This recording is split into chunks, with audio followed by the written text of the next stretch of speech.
Finalmente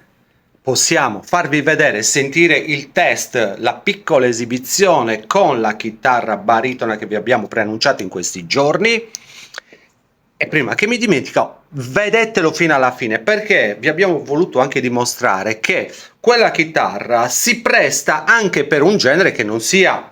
prettamente sardo, e infatti alla fine abbiamo messo un pezzettino molto bello, tra l'altro di respiro ovviamente più internazionale e più pop, per cui con vero piacere che dico prego maestro.